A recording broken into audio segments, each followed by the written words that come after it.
आप देख रहे हैं इंडिया न्यूज का डिजिटल प्लेटफॉर्म। आपके साथ मैं रचना बंसल। चीन की चालबाजियों की खबर अलग अलग माध्यम के जरिए आप तक पहुंचती होगी।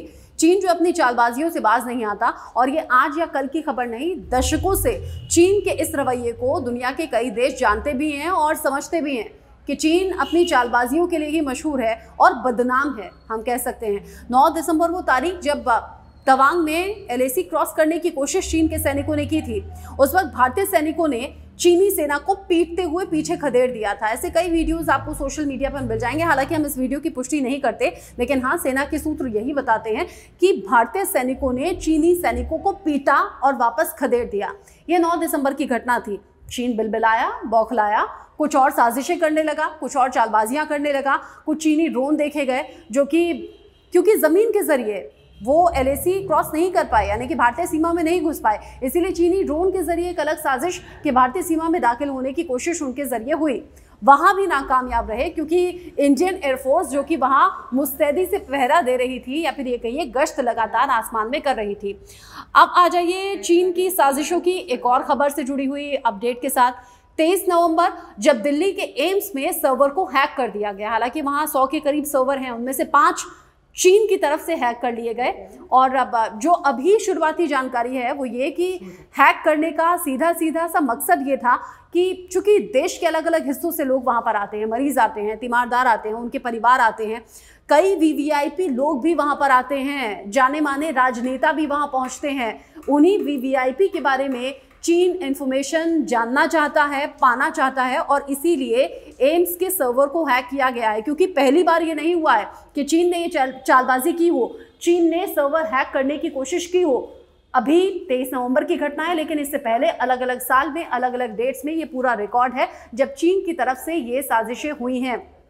हालांकि जो 5 सर्वर हैक हुए थे उन्हें काफ़ी हद तक रिट्रीव कर लिया गया है, काफ़ी हद तक रिकवर कर लिया गया है, लेकिन अभी भी चीज़ें पूरी तरह से स्मूथ नहीं हुई हैं। आप समझिए कि आज का आधुनिक युग है, जब सब कुछ ऑनलाइन है, और ऑनलाइन होने से चीज़ें काफ़ी ज़्यादा आसान हो जाती हैं। लेकिन अभी भी दिल्ली के एम्स में कई डिपार्टमेंट ऐसे हैं जहाँ पर मैनुअली चीज़ों को संभाला जा रहा है, मैनेज करने की कोशिश हो रही है, जिसमें काफ़ी ज़्यादा दिक्कत भी आ रही है। मरीजों को लंबी लाइन में लगकर अपनी बारी का इंतजार करना पड़ रहा है। सब कुछ स्मूथ अभी भी नहीं है।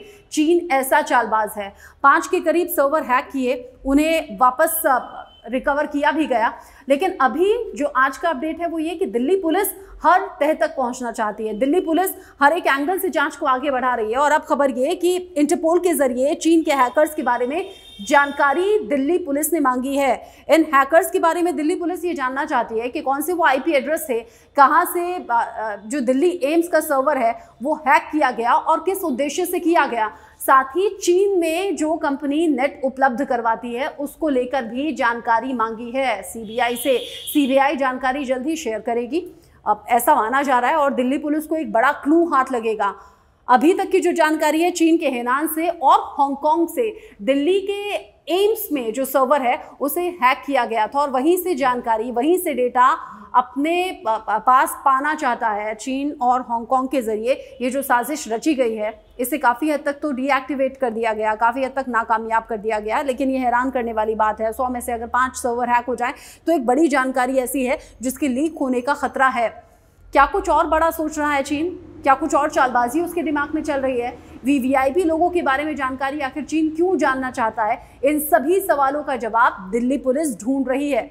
इसीलिए तफ्तीश को आगे बढ़ाते हुए CBI को खत लिखा है कि जानकारी उस IP एड्रेस की भी मिले, जानकारी ये भी मिले कि कोई कंपनी है जो ये हैक करने की कोशिश कर रही है, या फिर कुछ निजी लोग हैं जिनके जरिए ये कोशिश हो रही है। इससे जुड़ा आगे जो अपडेट होगा, CBI जो जवाब दिल्ली पुलिस को देगी या फिर जो जानकारी शेयर करेगी, उसके बारे में आगे अपडेट इसी प्लेटफॉर्म पर आप तक पहुंचाएंगे।